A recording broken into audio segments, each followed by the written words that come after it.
When we work with people, the first thing we do is really talk to them about the people, the audience that we deal with. We want to help them dig deep into the heads and hearts of the conservative and faith-based audiences so that they understand them. You really want to connect emotionally. Because this is the third step, we already know how you feel, what you're selling. We know all about your audience. We know what the opportunity is, how we're going to position you.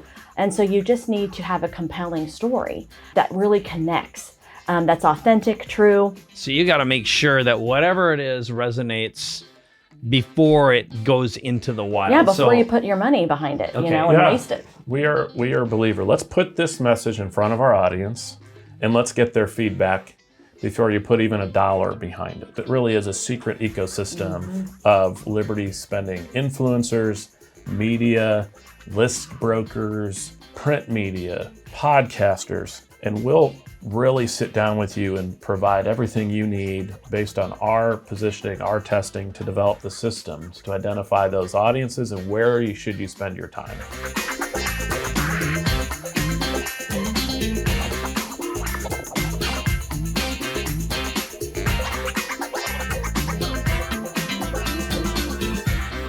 Hey everyone, this is Mike Koenigs. I'm here today with two of my favorite people, Kurt and Kristen Luidhardt. This is Capability Amplifier. So let me tell you a little bit about what's coming up. First of all, I want you to imagine that for a moment, if you could just get in front of a bigger audience of perfect fit buyers who love what you stand for, and you're looking for that unfair advantage, that sweet spot of engaged buyers, knowing exactly what to say to them, how to say it, how to motivate them to take action, and then have access to one of the most concentrated audiences of proven buyers in one place. Now today you're about to learn about one of the most loyal, engaged buying groups ever. We call them Liberty Spenders. They literally represent billions of dollars in spend, and most people don't know how to get to them.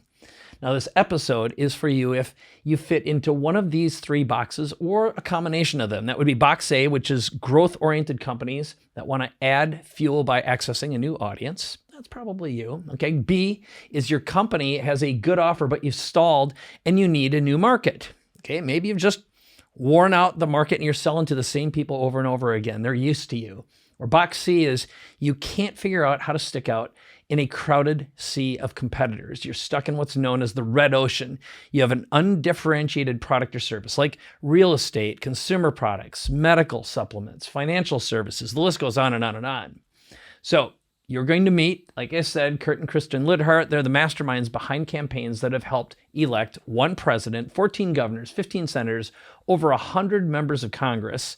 And they've adapted their system to help nearly any business get elected in virtually any business category, including yours. Now, one of the things that's really interesting about them is they've traveled and campaigned over 1.5 million miles across 48 states. They've raised over $500 million from over 13 million transactions. So without further ado, welcome back. Woo! Great to be here. I'm tired now. Oh, I've been busy. That was a lot of stuff. That was a lot of stuff for sure. No, I was thinking about all the miles we traveled. Like, oh, God. Yeah. Oh, yeah. Well, that is true too. I can't imagine you guys definitely put in the work, and that's a big part of what we're here today. So, who's going to answer this question? What exactly are Liberty Spenders? Well, we think they are the holy grail of buyers for your business, many businesses. They are the confluence of conservative and faith-based buyers with disposable income, and they represent a ton of spend. One of the ways to look at them is just how much money they give away. I think that's a good way to look at disposable income. They're spending it on things they don't need to spend on. They give $2.5 billion a year to political campaigns, billions of dollars to churches, and they're some of the most loyal buyers out there. And it also represents just a sizable portion of the U.S. population. 40% of the U.S. population self-identify as conservative in some way. And so this is a holy grail of potential for your business. And we've been speaking to these people for 20 years in the form of political campaigns and communications. Yeah, and I would just add to that, we looked at the faith-driven consumer market, and they're responsible for $5 trillion of spend. That is their buying power. So this is a large group of people, and they spend. Yeah. Well, I think the best way to dig into this a little bit further, and you guys have amazing numbers, by the way. I mean, the statistics that we've been gathering prior show, and we'll make sure there's some resources for that. We'll follow up with those. But let's just start with some illustrated stories. And one of them I kind of pressed you for because Dan Sullivan loves to talk about this. But give us an example of how the Liberty buyer behavior kind of rearranged or fixed a clock, let's say, of a big corporation, an international corporation. Yeah, well, the most, I feel like, iconic in recent times is Bud Light. People know that story. They know what happened. We remember what their typical ads used to be. Was all about, it was mostly male. Mm-hmm. Bros. Exactly, or someone said bros, balls, and babes. Yeah. So sports themed. They also had that time, I'm old enough to remember the "What's up?" commercials. And so, they had a loyal audience, and they were trying to attract a new audience, and they picked the transgender activist Dylan Mulvaney as a new influencer. I should say influencer, not activist, but it just did not work. And not only that, but it backfired. Stocks tanked. There were boycotts. They lost $27 billion in market share. In a month. In a month, by the way. Yeah. In a month. Yeah. Yeah, I have those stats in front of me. The company's market cap fell from $134.5 billion in March 31st, when this all started, the day before, to $107 billion by the end of May, or by May 1st. So that's a huge drop. That's a big oops. That's a big oops. Right. So we know about that, but the real story is what opportunity that can bring to somebody. So there was this really exciting entrepreneur, Seth Weathers, and he started Ultra Right Beer as a kind of response and said, we're going to sell 100% woke-free beer. And again, that's an example of being in this red ocean where there's a ton of money being spent. How do you stand out? And that's what he chose to do. And he went to $1 million in sales just a few weeks after launching. Yeah. Good story.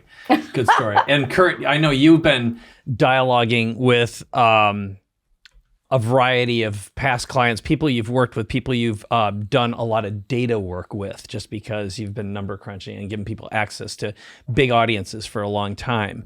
So you got another David versus Goliath case study, or do you have anything you want to add to that one? Well, that one's such an iconic story, and it's about really understanding this Liberty buyer and what they value, and Bud Light happened to have a lot of those people as customers, but another company that built really from scratch, appealing to this audience, is Black Rifle Coffee Company. And Evan Hafer founded that company. He's a former Green Beret. Even in the name Black Rifle, he was sending a signal to this type of spender. Yep. But additionally, as a veteran, he did a lot of things to support veterans with his company. He hired veterans. And when Starbucks announced that they were backing off of their commitment to hire veterans and instead were going to hire refugees instead of veterans as a response to some activities that Donald Trump announced when he was president, Evan Hafer stepped up and said, I'll hire those veterans at my coffee company. And that was an inflection point for his business. Fast forward to 2022, Black Rifle Coffee Company went public at a valuation of $1.6 billion. And that is their go-to-market strategy, is tapping into Liberty spenders. They're primarily sold online. You can sign up for a monthly delivery, and they really kill it with this audience. And it's a David and Goliath type story. He's taken on Starbucks and winning. And that's the kind of possibility in this audience. They're willing to buy $1.6 billion, or willing to make a coffee company worth $1.6 billion just on their support for their values alone.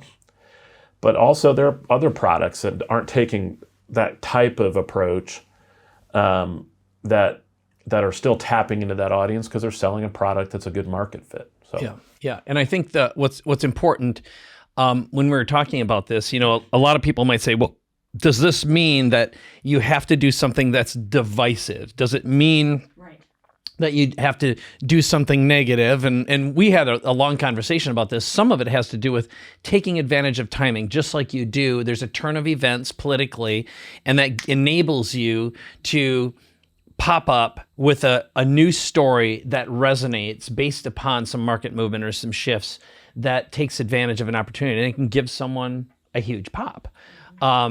And you've got a whole system. I mean, that's part of the 5 Ps that we're going to reveal in a couple minutes. But what I'd love to do is, first of all, any comments about the divisiveness of marketing and bringing people together versus separating? Like, what are your thoughts just on that before we dive into your system and your backstory? There are a lot of people successful in this market simply because they're selling a product this market wants. Mm-hmm. And so you can choose to be provocative. You can choose not to be. Even Black Rifle Coffee, the values they're promoting, which is support for veterans, are not particularly controversial for any political party. But it does give them an opportunity to grow based on free marketing, which is really powerful in this market. This group of people are really attuned to what's happening in the world. And that gives you an opportunity to grow without spending the kind of money that you would have to spend to grow a $1.6 billion coffee company in simply earned media. Yeah, but to that point, that's not always required, right? So that's an example and an easy one, but we'll get into that. We have a whole process of working with our clients about that to figure out what's the right lane, what feels comfortable, what feels natural, what feels true to you. And it's just about figuring out your values and where they naturally align. Yeah. Okay. So before we get into the how-to, and I know one of the case studies that you have is another red ocean example where they built this business on basically no advertising. So that should light up, I think that's one of the great appeals is how can you build a business rapidly without advertising and without a traditional marketing spend just by tuning these 5 things. So that's the tease to keep on listening and watching. But why don't we just talk about the backstory? What has led you to this? Why should people listen to you? Why should they trust you? Why should they believe that you got the chops to do all this? Yeah, well, we started our time in politics, 25 years working in politics. And as of last count, we've worked on multiple presidential campaigns, but we're able to elect 14 senators, 14 governors, 15 senators, 100 members of Congress. But it started in the most boring way possible. I was the kind of guy who went to high school carrying a briefcase. That guy, right? That'll tell you everything you need to know. Nerd! Yeah. And wanted to be president of the United States. I got really interested in news and current events in high school. Went to college to study political science, and that's where I met this wonderful lady. Yeah, he's already aging me. 25 years. I'm like, wait, hey, let's back off. Let's back off on that. We met in kindergarten. Too, I'll tell you, we met in the College Republicans in college and graduated and started working on campaigns. And the campaign business is fun, but it's also very transient. You're immediately sort of out of work every November. And so the two of us thought, we should start a business serving campaigns because then we won't be unemployed every 6 months. Well, what it really meant was instead of being unemployed every 6 months, we lose all of our clients after November. So I don't know how well thought through that was. But we really got to build a cool business, got married, and loved every minute of it. And now, 20 years later, are getting to do something a little different. We started by specializing in digital marketing in campaigns. It was new back in 2006 when we got going. And there were a few times we thought about quitting. Yeah. 2009, we almost gave it up. Almost gave it up. And it's funny because Kurt likes to skip right to where we started our company. But the truth was we really got the entrepreneurial bug because we couldn't afford a wedding. Yeah. And we found a way to sell fireworks as a way to pay for it. We made $9,000 in 10 days and thought, this is fantastic. Yes. Yeah. So when he makes the joke of, I'm not sure it was well thought out. Well, yeah, we had just had this big high and thought this was a genius idea. But we saw what was possible. And yes, in 2009, we thought, we're going to give it one more year because it was really a tough slog. And I'm glad we did because we had a breakout year in 2010. Yeah, it was the first time we really elected some folks in a big way. 14 new members of Congress that year.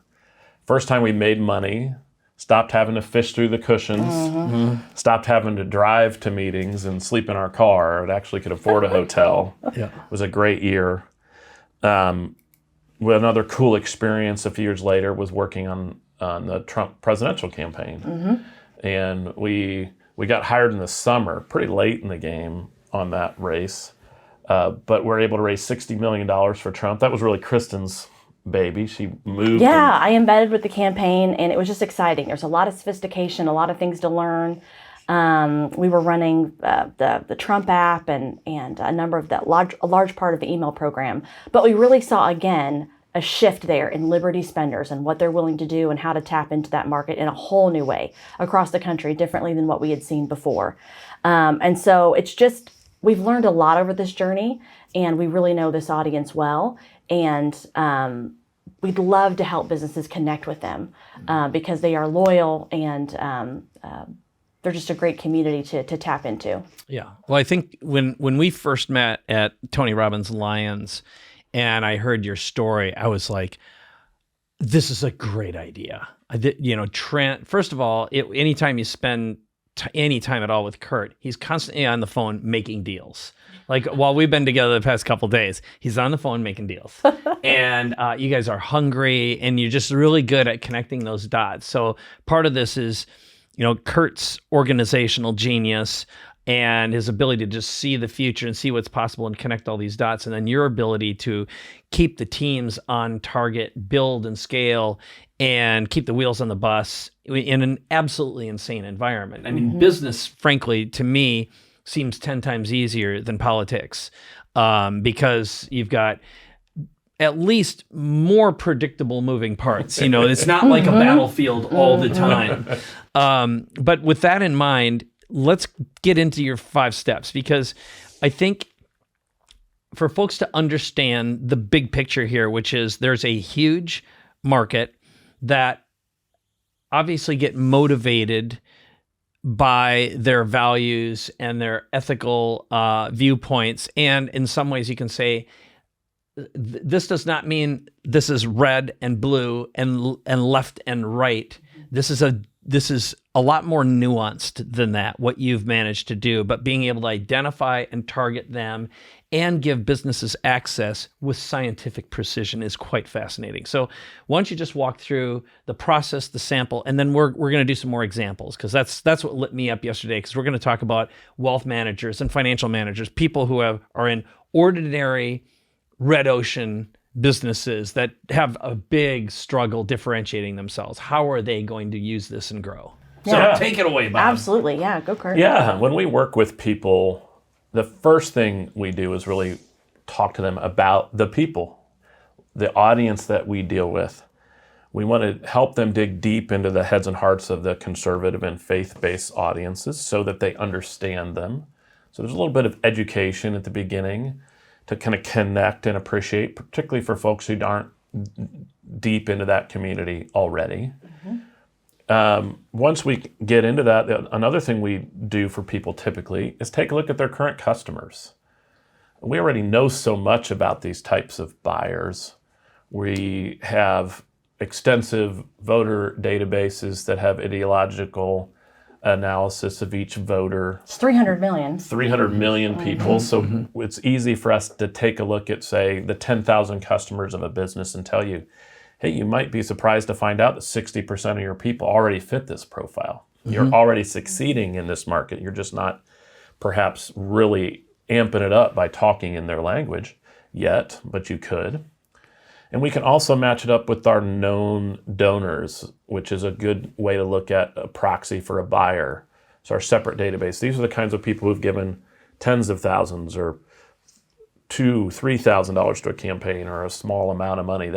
So we can give you some quick understanding of your audience and maybe find some low-hanging fruit already you didn't know existed. So that's really how we like to jump into it at first. Yep. And I'm going to just stop there, because what that means to me is, so if I'm engaged with you and I say, okay, you guys, I want you to take my database, tell me more about them that I might not know, because I don't want to take too much of a risk. I don't want to hang out there. But if I found out 85% were Liberty spenders, I'd take a lot more risks in the type of conversation, or I'd segment my list and my audience and do a campaign that I know would resonate. And I know we're going to get into the messaging side shortly, but I also, if you came back to me and said, you've been selling to 10,000 or 1,000 or 250, whatever it is, we know where there's 800,000 just like them and exactly what to say to them to get them to raise their hand and buy. Yeah. That's a huge unfair advantage. It absolutely is. And let me tell you something. Had Anheuser-Busch done this a year ago, they might have made some different decisions because they would have had a better understanding of the leanings of their audience. And they would have said, look, we want to expand our audience, but let's be careful not to piss off 80% of our people, which they clearly did. Yeah. Whoops. Yeah. But they won't do that again. Yeah, absolutely. Well, they're still cleaning up the mess a year later. And that was $1 billion mistake. Yeah, a lot of billions. Well, in terms of market cap, it was, 47 or 42 billion. Yeah. I mean, it roughly off of 150 million, basically 30 some percent. It's 27 billion. I mean, let's be honest, the costs are still racking up. There are some of these consumers that will never come back. Yep. You're right. Okay. So let's do, so basically you've got a 300 million entire voter database plus the concentrated Liberty spenders. You can look at this and say, I know who's more about your customers than you do through this combined psychographic demographic lens. Let's do number 2. Mm-hmm. Yeah. So next, what we want to do is take some time to talk about how to position you to this market. So you now understand who they are. You understand your existing audience. So let's now talk about how we position you. And we believe there are 3 boxes you could choose that run the gamut from how willing and how aggressive you want to be in talking about political issues. So all the way from bold and maybe a little controversial to I really don't want to touch on it. Mm-hmm. And so box 1 is ideology. And when we talked about Alt-Right beer, that's a company that's marketing as a conservative beer company. Mm-hmm. And they are using ideology to get it done. There's a second type of position that you might choose to be in is an issue-oriented approach. That's how we look at Black Rifle Coffee Company. Mm-hmm. Somebody who's using an issue, not really taking a partisan position necessarily, but they have an issue that connects with this audience. Yeah, but you can the dog whistle, the tone, the tonality of the message is clearly know what they stand for without them saying it. Absolutely. Yeah. And then there's a market fit approach. And this is, you're already selling a product that conservative audiences or faith-based audiences want to buy. You don't have to talk about politics to get it there. You just need to learn how to get in front of that audience. Mm-hmm. And so that's an important positioning decision that you need to make. And you want to emerge from this step understanding your approach to the market as it is. Mm-hmm. Mm-hmm. How are you going to appeal to this audience? What's true for you already? We're not trying to change who you are. That's key. Mm-hmm. Where's the true opportunity? How comfortable are you with this? What can we take advantage of? And we want to, and there's an opportunity to succeed really in each of these examples. And one, I think, trap you could fall into is the only way to get into this market is to say, I want to tell people that my company is a Republican company or my company is super partisan. It doesn't have to be that way. And we have a couple of clients ready to just kind of chat about how they approach it more from a market fit standpoint. Mm-hmm. Well, let's do another example because I think you can illustrate this. You guys have been working with the Agora for a long time. Anyone who doesn't know who they are massive. But why don't you talk a little bit about that, Kristen, how you've managed to do this. And at no time are politics ever mentioned, but you know what they stand for because you're appealing to a certain value. Yeah, I think in market fit, it's not even about appealing to the value. I mean, there's some of that in how they communicate. But yeah, the Agora, they love our audiences and we do a lot of business with them. And the key thing is they have products or services that just resonate.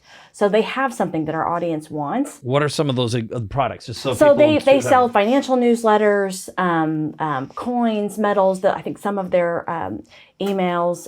They'll sell, I'm trying to think, they don't ever do. Financial newsletters, financial products, gold and metals. Thank you, metals, yeah. And I also know, welcome to the world of 3-second attention spans and fewer than 20 seconds to get a prospect's attention, engage them, get to know, like, and trust you, and say, I want and need what you have. Let's make a deal. Now, introducing Digital Cafe AI, a relationship building AI that will take your hard-earned leads and make them feel like you're sitting down with them for a cup of coffee, listening to their needs and responding to them with a personalized, useful, resourceful solution.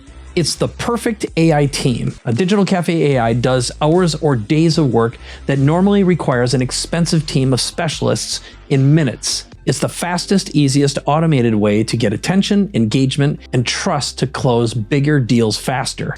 A Digital Cafe AI is a done-for-you service that can be adapted to any B2B or B2C business.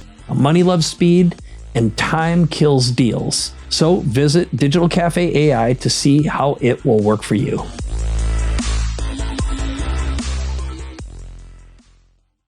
Real estate, because one of the companies that is associated with them, we've actually done business with and built a relation. Now, I'd never know it's the Agora, and it never was about, but basically the messaging that resonated with us is get your foot in another country, have a plan B. And even that wasn't explicitly stated, but we were sold on the value of having property outside of the US, which really appealed to our, what if, right? It's tapping into the uncertainty. And that's very nuanced and subtle. It doesn't have to be in your face. Yeah, their content's not political in nature, as you hinted at it. It's just that they know they're tapping into the desires, the concerns, the needs of this audience in a very specific way. Yep. Good. So that's the market fit. Kurt, why don't you talk about an ideology example? Yeah, the best one, and I think the most creative, is Patriot Mobile, who've really built a business worth 9 figures right now. They're not publicly traded, but I suspect they are worth a sizable amount of money. Advertising is the all-American cell phone wireless company, America's only Christian conservative wireless provider. Right on the nose. It's right on the nose. Very ideological. Yeah, right. But what I like to point out to people is that's the reddest of the red oceans, right? If you're going to get into the business of selling cell phone service, you are marketing and challenging billion-dollar companies, maybe trillion-dollar companies, really, who could bury you in every possible way. Yeah. And to be able to match up with them and sign up 120, 150,000 customers and build a massive value is because they've been able to differentiate on the basis of their values. And what's also really cool about them is they are masters of using conservative media and free media opportunities to promote their products. They are everywhere. Yeah, give me some of the examples, because this is, I think there's so much brilliance and nuance here. It was so smart that I know a mobile company. I'm like, hey, I've got someone to partner up with here.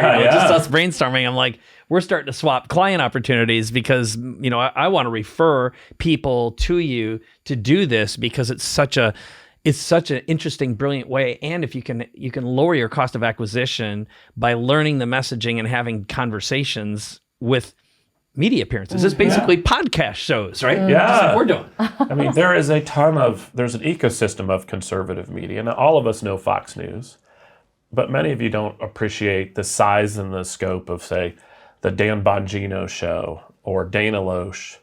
These are shows that Patriot Mobile's on, sometimes sponsoring, and their listeners 100% fit the Liberty Spender model, and they're 100% the type of customers that Patriot Mobile wants to talk about.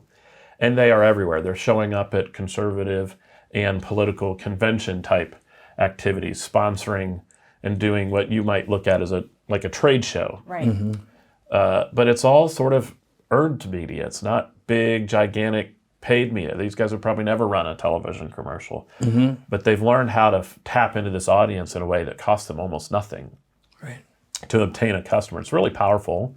And it's because they've had a very bold, very ideological message. So that's, in the terms of positioning, that's the sort of ideological, really bold, as opposed to Agora, which is, look, we just have a product. We know this audience wants. We want to hit this audience. We want to know maybe how to talk to them, but we never want to really say we're the right-wing financial newsletter people. No, they never say that.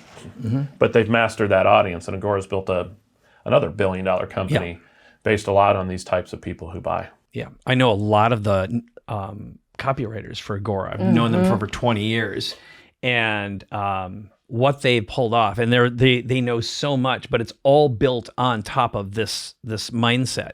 So that leads us into, okay, so now you know who they are, you know they exist, you compare them against your existing customer base, find out there's a larger audience, then you determine what you stand for and what you're willing to reflect back, which is something that's 100% accurate and real. This is not about making stuff up or purposely pissing people off. I think I want to really reflect that. Now, of course, if you're willing to polarize, it means people are going to know a lot faster what you stand for, and some audiences will buy faster, right? Yeah.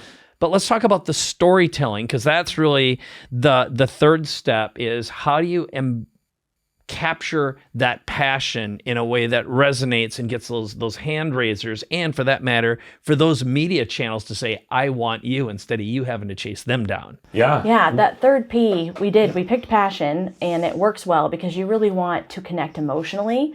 And I think because this is the third step, we already know how you feel, what you're selling. We know all about your audience. We know what the opportunity is, how we're going to position you. And so you just need to have a compelling story that really connects, that's authentic, true, and you really want to make your case. And so you just have to do a better job. And this is where we see the opportunity, and from all of our experience in politics, right? It's because it's all about telling that story and connecting on an emotional level in a way that gets those people to be loyal, be your brand activists, the people that are referring you, that are rating you higher, that are frequently buying. And so figuring out what that is really powerful and important. And it's beyond just what's the right price point, right? Or what's the right offer in terms of your discount or something. So what we're talking about is thinking about how are you messaging that in a very specific way that's going to connect and let people know that you're the right product or service for them. Yeah. We want you to be interesting. And that could be something about you as the founder, could be something about the product or service you have, could be something about a benefit or something you offer to your employees. So it really runs the gamut of what story is going to connect. And in this step, we're really starting to think about copywriting. We're starting to put together some materials and really deliver a package that you can take to a market. Right. And I would suspect then that also means that you're meeting with the founder, whoever the spokesperson is, and you're tuning them and teaching them what to say, what not to say, and how to say it, or you are matching them up so they can have the conversations with the owners of the media and build rapport. You know, like you guys have spent 20 years, spent hundreds of millions of dollars with all these companies. Your ability to just walk in and say, I've got something for you. You walk in with credibility and authority, and you got to make sure that whoever you're working with doesn't make you look like a fool or step out and, have that person not trust you or their audience go, things can backfire with the slip of a tongue. Yeah, I mean, right? you want to be a sort of an authentic believer in right. what you're doing here. And so really thinking about how you want to do that is essential. Yeah. One good example of this that I think is a little off the beaten path is how we took Hollywood and made them interesting to a conservative audience. And that's a little bit of a man bites dog kind of story, because getting those LA-based California people to say, you know what, why don't we market to a conservative audience in the Midwest is a little off the beaten path. But a few years ago now, we were approached by a Hollywood studio to help promote a failed movie that they had produced and was losing money, went straight to DVD at the time when DVDs were a big thing. And we immediately saw the opportunity to approach this Liberty audience to promote this movie because it had some Christian themes, had an actor in it with a history of being a conservative personality, and simply putting their movie in front of that Liberty audience brought them into profit. They sold a ton of DVDs in Walmart and Target. And so having that right story, knowing how to tell it, could make a big difference, even in a Hollywood production.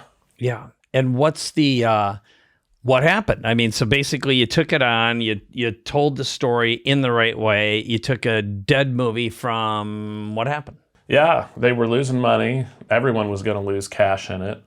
We promoted it a little old-fashioned, and we emailed people and said, "This is something you need to take a look at.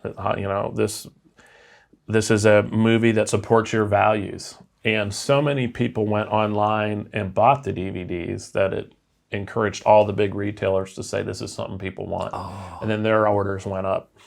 Okay. And so, it made them profitable. Flipped the script for the guys who funded the thing, who were shaking in their boots for how much money they were going to lose, and they ended up making a profit on it. And I think if it works for a left-wing Hollywood type of audience, it can work for your business too. And it's a good example of you don't have to be a right-wing partisan to find a way to connect with this audience. That's great. So at this point, we've found the audience, we've matched, we've merged, we've figured out who they are. We learn more about the people we're already selling to and how big the audience is. We figure out how to position and match on the basis of ideology, issue, market fit. Then we craft the story, and you'll craft multiple stories, for multiple appearances and usages. And this also means it's a multimedia story. It can be audio, video, print, direct mail, email. You don't care about the media. But what's the fourth step? Yeah, well, because everybody likes to have numbers and data, right? Nobody likes, everyone loves certainty. I don't want to waste money. Right, nobody wants to do that. But that's especially true with our background is, we like proof. So that's our fourth P is proof. So as part of our step, what we've figured out and is that utilizing our research team, we can actually take, so now we have this message and now we're going to do a test. And we're going to prove that it's viable and prove that there's a lift. And that's what we're really excited about, doing that for businesses. And you've been doing that in the political world for a long time, where you got to test out a message, and if it gets out in the wild, you could be screwed. Yeah. Right? So you got to make sure that whatever it is resonates before it goes into the wild. Yeah, before you put your money behind it, and waste it. We are a believer. Let's put this message in front of our audience, and let's get their feedback before you put even $1 behind it. So every one of our customers is going to go through some process. Some cases we'll do the dials like they do on Fox News. Let's play your marketing video or your collateral and let people rate it. I feel great about this. I don't feel good about it. Or we'll put you in front of a virtual focus group and let people tell you whether or not your marketing message is generating a higher intent to purchase or not. And let's do that before we do anything. Let's also test multiple messages against one another. We may find that there are 4 or 5 different ways we think you could appeal to this audience, but one of them is gold and the other ones are not as good. Yeah. So our belief is in proof. We're going to get you here, but before we turn you loose and say, go with God, make this happen, let's prove it works. Let's imbue you with this sense of certainty. This is 100% gold before you go out and put it in front of the wild, as you were saying. In politics, we like to say there's no second place. And so there is no second. You win or you lose. And so we really care about this step and think it's critical. All right. So let's move on into number 5. So we've got all of it together. We've got multiple messages. We've tested it out. We know what's hitting. Now it's time to make money, real money. Yeah. What's the process that you do that you've learned after 20 years of being in politics that's different?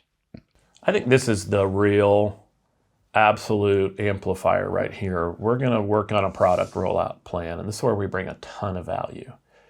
The thing that you're going to struggle with the most, particularly if you decide, I'm going to give this a try, is accessing the secret, might be a little bit of an exaggeration, but it really is a secret ecosystem of Liberty spending influencers, media, list brokers, print media, podcasters, and we'll really sit down with you and provide everything you need based on our positioning, our testing, to develop the systems to identify those audiences and where should you spend your time. Should you do it the way Patreon Mobile does it? Should you get on this kind of media? Should you do some paid digital targeting? Should you hit email lists?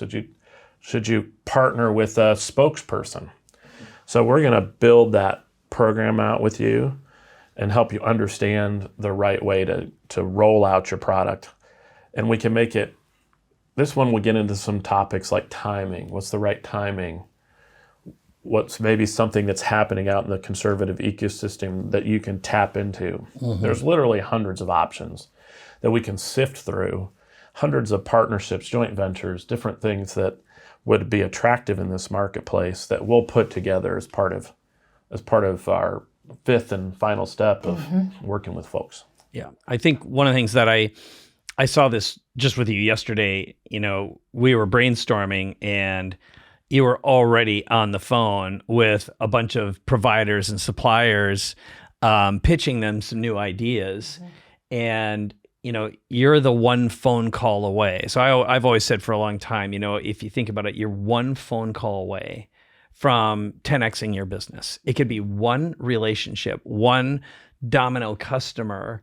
And, you don't, when I get a call and someone says, hey, and I literally had this happen 2 weeks ago, someone said, hey, I've got this idea. Can you put it in front of Tony Robbins? And it's like, no, first of all, it's a stupid idea. You are so unprepared. And even asking that question shows how absolutely ignorant you are. You're not ready. Yeah. Okay. You're so not ready. He wouldn't listen to you. Everything about it is badly formatted. You got to go to school first and know what to do. And you can't start by pitching Tony Robbins. First, you got to get in front of 10 or 20 or 30 other audiences. And yesterday when we were brainstorming, you pretty much said the same thing. It's like, I told you about someone who's a great client. And he said, hold on. I'm not going to put him on the Glenn Beck show. Not right away. I'm not going to make that call until he's been in 10 other places first.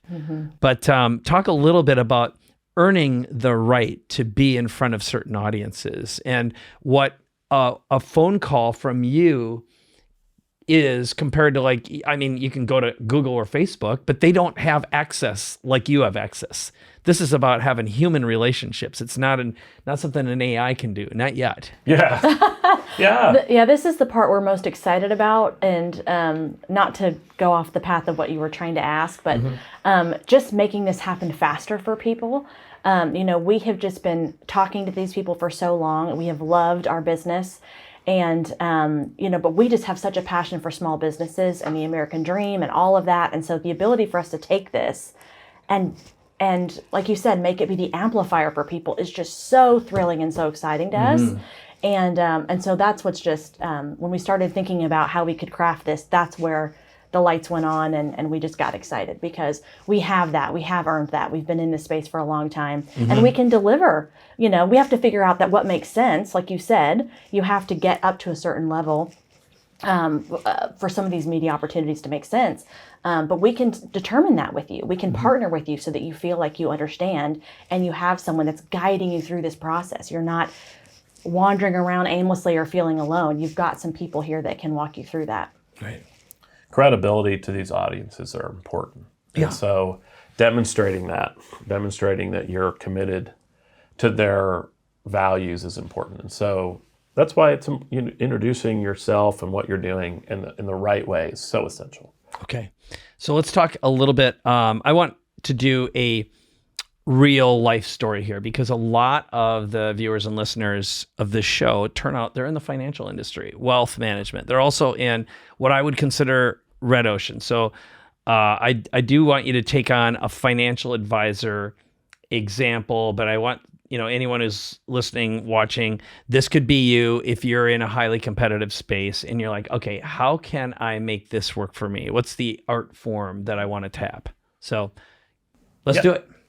Wealth advisors, I think, is an interesting example. My mind immediately goes to an Ohio-based company called Strive that's doing this elegantly, in my opinion.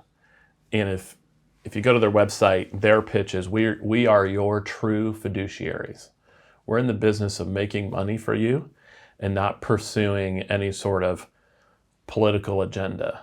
So if you're investing with BlackRock today, there's a good chance they're turning down highly profitable investments because it doesn't fit their climate change agenda, or they're choosing not to invest in oil and gas, gun manufacturers, whatever that thing might be.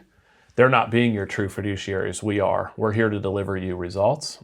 If you would have invested in their, quote, ESG funds, you would have lost money last year. If you invested with us, you made money.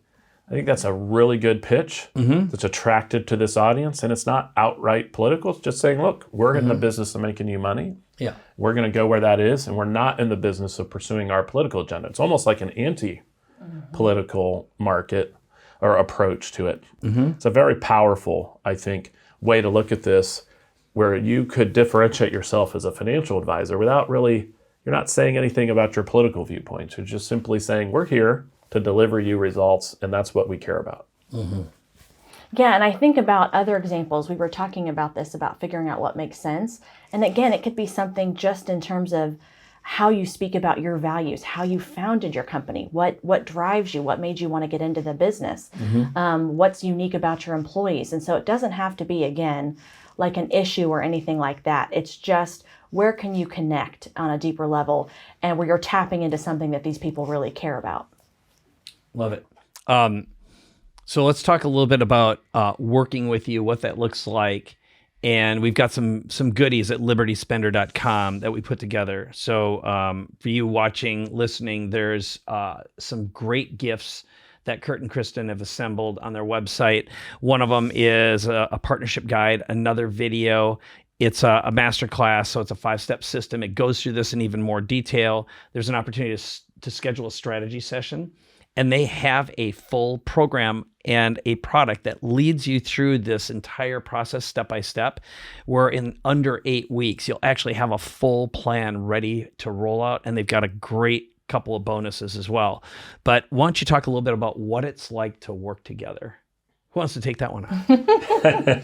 Well, when you work with us, the first thing we'll do is just some basic discovery calls. We'll do an onboarding session, but really it's a weekly set of meetings where we'll take you through step by step all of the P's. We'll do it with you. We'll work with your marketing team. We'll work with your in-house folks. We're not interested in supplanting the talented people you already have. We're here to give them some gas. And we'll walk you as the founder and your team through how to position yourself, how to understand these people, how to talk about your story in a passionate way in that period. You'll have done the proofing, you'll have proven the system, and it's a very straightforward. Our idea is to be here with the result quick. Yeah. We don't want this is not a 6-month, maybe it'll work later program. This is, let's get this done in a few short weeks. Yeah, and I think the key to that, key to success, is being willing to put in the effort yourself. So that's one thing we talk about that we've learned, again, in politics is, we've taken on clients before and they're not willing to do the work. And so we really want to find people that are willing to do this work with us. We can only help people that give us information that they need and do the homework in between each session each week, so that we can really dive in and make sure we are doing the absolute best job for you.